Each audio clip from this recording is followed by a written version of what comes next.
की नीतियां अच्छी हैं तो फिर उन्हीं प्रश्नों पे वोट मांगते ना।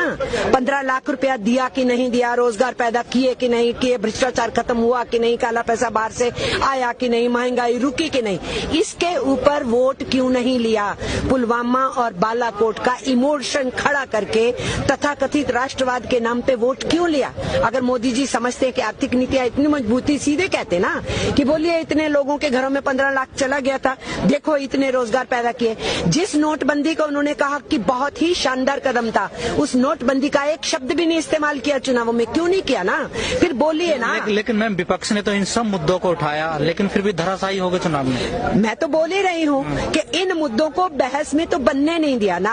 आप हमारी बात सुन रहे हो, हमें बुला रहे हो, लेकिन 95% 95% मीडिया तो वो ही बोलता रहा जो मोदी कहते रहे। जनता के मुद्दे चुनाव में आने नहीं दिए गए, इसलिए कैमोफ्लेज किया गया जनता के इशू से डाइवर्ट करने के लिए। जनवरी 2019 तक वातावरण था कि ये सरकार जाएगी, फरवरी के मध्य तक भी था, और पुलवामा होता है और ये पूरे देश के अंदर सारे मुद्दों को पीछे फिकवा के लोगों को जिंगोइज्म में डालते हैं और वोट। क्या आपका कहने का मतलब है पुलवामा मोदी ने करवाया? ये हम क्यों कहेंगे आज कि पुलवामा मोदी ने कराया, पर हम ये जरूर कहेंगे कि पुलवामा रुक सकता था। मोदी की सरकार को मालूम था, सिक्योरिटी लैप्स हुआ, गवर्नर ने बताया, जो हमारी एजेंसीज हैं सिक्योरिटी की, उन विजिलेंस एजेंसीज ने बताया कि सरकार को पहले से मालूम था कुछ हो सकता है, तो फिर सरकार ने होने दिया ना, क्योंकि उनको चुनावों में फायदा होना था। मैम क्या लग रहा है, सत्ता पे पूंजीवाद हावी हो गया ज्यादा? बिल्कुल हो गया।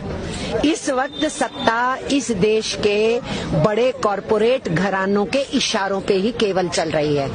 वो एजेंडा तय करते हैं, मोदी सरकार उस एजेंडा को इम्प्लीमेंट करते हैं। दूसरा है विदेशी पूंजी के आगे नाच रही है मोदी की सरकार, और वहां जाकर के इतनी बेशर्मी से हिंदुस्तान की बेइज्जती करते हैं और ट्रंप के लिए दूसरी टर्म में वो जीत जाए उसका प्रचार करते हैं। ये कहां